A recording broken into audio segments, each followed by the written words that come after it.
Conhecer uma ilha paradisíaca é o sonho de muita gente. Só que ir de avião para algum desses esconderijos da natureza é um desafio e tanto para a engenharia. Você já ouviu falar do menor aeroporto do mundo? Então senta que lá vem história.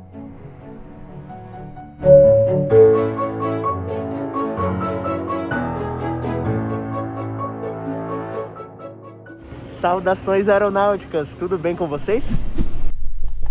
Tudo bem. Recentemente, aqui no episódio 1047, eu contei a história do único acidente da TAP no voo 425, que foi na Ilha da Madeira, o que levou à ampliação daquele aeroporto. Por se tratar de uma ilha, os engenheiros precisaram criar colunas sobre o mar para realizar o aumento da pista, já que a ilha era pequena demais. Mesmo assim, este não é o único caso do mundo a desafiar os pilotos e a física. Vocês sabiam que o menor aeroporto do mundo fica em Saba? Saba é uma ilha maravilhosa de 5 milhas quadradas localizadas no nordeste do Mar do Caribe e muito famosa por causa dos mergulhos que são feitos lá.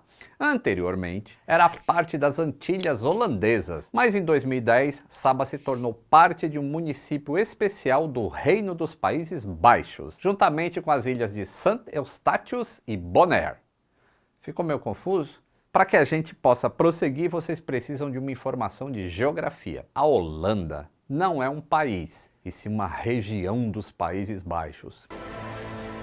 Ou seja, a Holanda é uma província do Reino dos Países Baixos, que é dirigido pela família real e é formado por outros países. Os Países Baixos, Aruba, Curaçao, São Martim. Isso quer dizer que Amsterdã é capital dos Países Baixos e não da Holanda, como a gente pensava. Mas ninguém precisa se sentir culpado, tá? Por não saber disso, já que a nomenclatura por lá realmente é um pouco difícil de entender. E embora eu esteja falando dessa geografia confusa lá da Europa, a ilha de Saba não fica localizada lá, e sim no Caribe. Então por que será que ela se tornou parte de um país europeu, mesmo ficando localizado na América Central? Não sei. Antes de explicar sobre como o menor aeroporto do mundo foi parar numa ilha da América Central, que na verdade pertence aos Países Baixos e que erroneamente a gente chama de Holanda, eu vou ter que explicar um pouquinho sobre Saba. E você vai ver que a história é toda diferentona.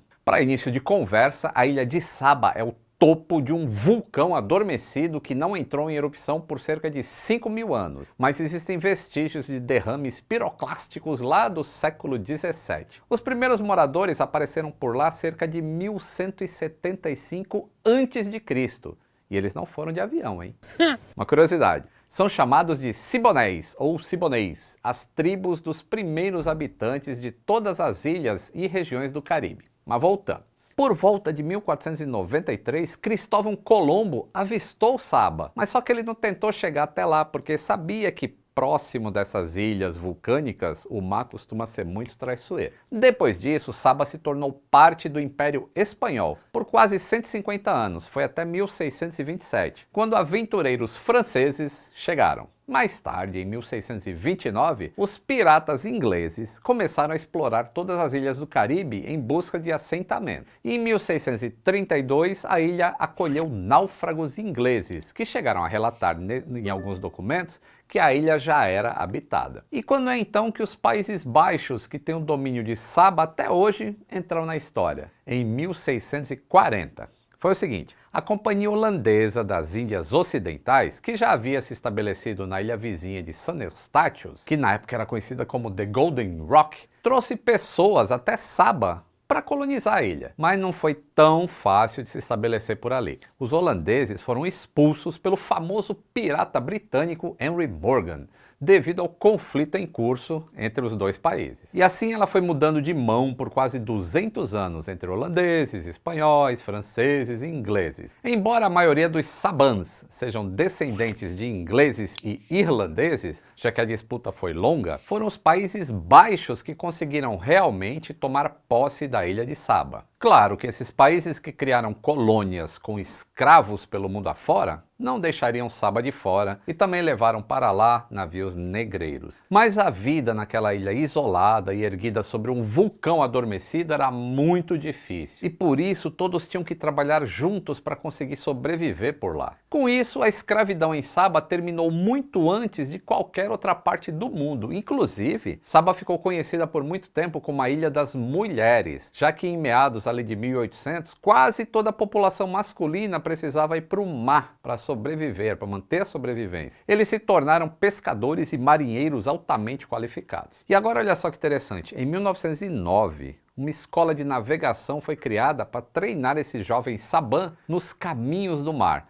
já que o único meio de sobreviver naquele local era conhecendo e dominando o mar. E hoje em dia, a principal atração de lá são os mergulhos. E por ser uma ilha que se estabeleceu sobre um vulcão, ela é extremamente íngreme. Então os desafios da engenharia já começaram lá atrás, na época da colonização, porque era muito difícil o transporte dentro da própria ilha entre o mar e os assentamentos. Os caras já tinham que dominar o mar. E quando chegavam já cansados na ilha, ainda tinha que percorrer esse monte de colina a pé ou em burrinhos para chegar em casa. Haja saúde, hein? E como é que será que foi para desembarcar o primeiro burrinho lá na ilha? Bem, até 1943, o Josephus Lambi Hassel construiu uma estrada que, segundo engenheiros holandeses e suíços, não poderia ser construída. E ele simplesmente fez um curso de engenharia civil por correspondência. E agora imagina, não é EAD não, hein? A gente está falando de EAD, você pensa que é EAD, não é, com carta mesmo, curso por correspondência. E começou a construir essa estrada com a ajuda de companheiros ilhéus. Demorou 15 anos, porque a estrada foi concluída em etapas, tinha que esperar chegar a lição por carta, vai vendo. E aí a etapa final da estrada foi num local chamado Flat Point, o que seria a futura localização do aeroporto de Saba. Quem quer, consegue, né? Foi graças a essa estrada que o primeiro pouso de aeronaves pôde ser feito em 9 de fevereiro de 1959. Mas o aeroporto só foi inaugurado mesmo em 18 de setembro de 1963. Esse primeiro voo foi pilotado por um francês chamado Remy de Haenen e pousou nessa área que ficou conhecida como Flat Point. Deve ser Hanen em francês, não falo francês, tá? Ele havia voado pela ilha procurando os locais possíveis para um aeroporto e determinou que aquele era o único ponto que poderia funcionar. Aí o senhor Eugenius Johnson liderou um grupo de moradores locais para se voluntariar na limpeza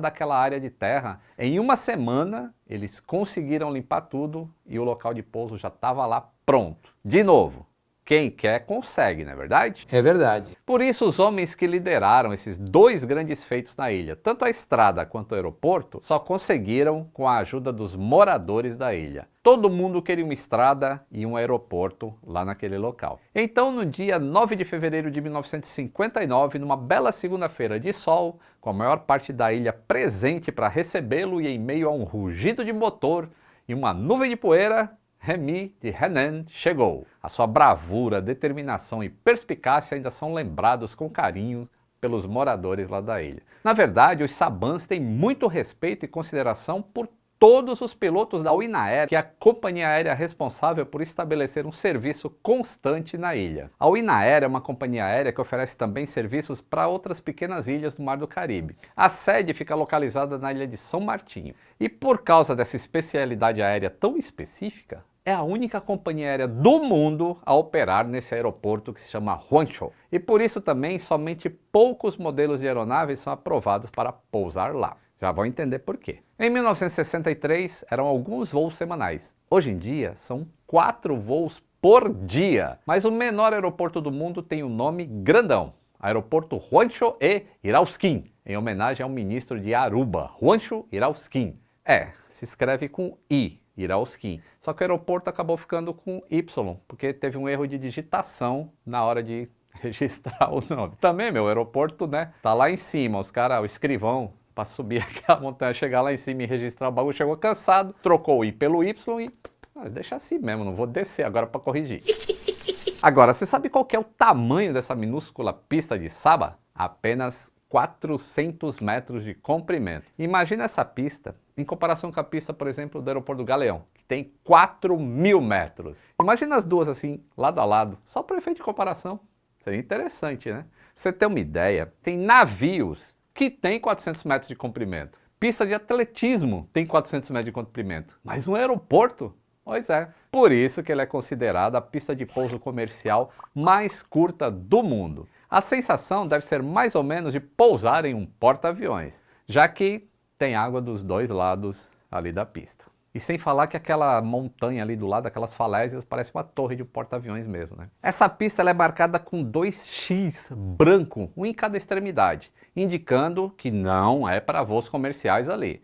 Na verdade, os pilotos precisam de treinamento especial para pousar lá em Saba. Atualmente só existem voos no DHC-6, o Twin Otter. O perigo desse aeroporto vem da localização em relação à ilha. O lado pelo qual a aeronave entra é flanqueado por um grande penhasco. O avião voa diretamente para o penhasco antes de virar para a esquerda para se alinhar com a pista. E o aeroporto fica a 60 pés acima do oceano. Quem assistiu o Little Flight Show já viu eu brincando lá com o 747.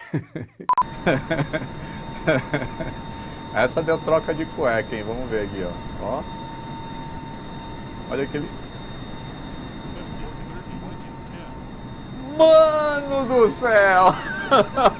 Dependendo das condições do vento, é possível pousar nas duas pontas da pista, né, nas duas cabeceiras. Em um dia sem vento, o que não é provável de acontecer por lá, o pouso será sempre na cabeceira 30. Mas em condições normais, que é todo dia, é a cabeceira 12. Um parênteses aqui. Não sei se vocês sabem, mas esses números pintados aí nas cabeceiras das pistas indicam a orientação magnética da pista em relação ao norte magnético da Terra. É como se fosse uma bússola. E por meio desse número da cabeceira, o controlador de voo indica para o piloto qual o lado da pista que ele vai pousar ou decolar. E a direção desses procedimentos pode variar de acordo com o vento. E por isso, normalmente, o controlador de voo informa ao piloto o número da cabeceira que ele vai usar durante aquele voo, exceto em aeroportos que não tenham torre de controle. E aí, nesse caso, é o piloto que decide qual lado que ele vai pousar baseado nas informações de vento que ele tem. Uma outra curiosidade sobre esse assunto é que, de tempos em tempos, esses números pintados nas cabeceiras podem sofrer mudanças, como aconteceu em Guarulhos aí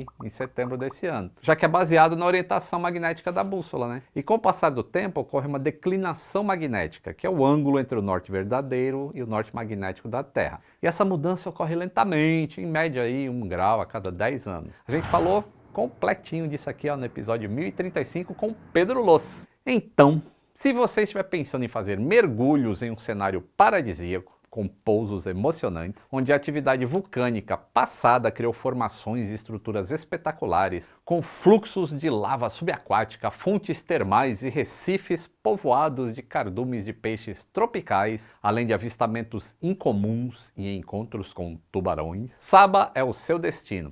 Aliás, quero agradecer bastante ao pessoal do governo lá de Saba, especialmente a Stephanie Peterson, a Sharon e toda a equipe do Saba Tourism Bureau, que nos ajudou bastante com essa história. Thanks, Stephanie and your team. E saiba também que além desse cenário encantador, você vai desfrutar de um pouso extremamente emocionante, como eu expliquei agora há pouco.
Emocionante e seguro, tá? Você já vai saber por quê. E vai ter uma decolagem também emocionante. Sabe por quê? Porque o avião precisa ir até a cabeceira e fazer um giro de 180 no fim dela para se alinhar antes da decolagem. E aí você vai ver o azul profundo do Mar do Caribe e de repente as falésias.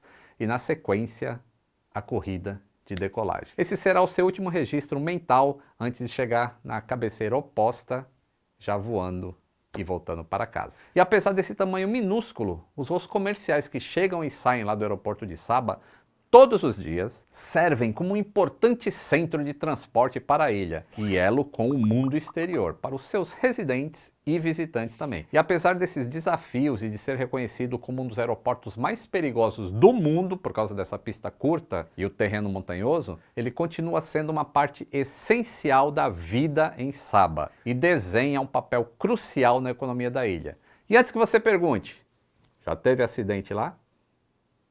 Sem registro de acidentes até hoje. O menor aeroporto do mundo é, na verdade, um testemunho da engenhosidade e determinação dos residentes daquela ilha, que trabalharam para superar os desafios dessa localização única para construir uma comunidade próspera. E eu ainda vou visitar Saba, hein? Pode escrever isso aí. Se curtiu o vídeo, deixa o like, se inscreva no canal. Se não for inscrito, considere apoiar. É só clicar no botão Seja Membro. E aí ajuda bastante a gente continuar produzindo conteúdos e histórias para vocês. E o seu nome aparece aqui para sempre junto com esses amigos, além de 5% de desconto na loja de aviões e músicas. Um grande abraço e até o próximo voo.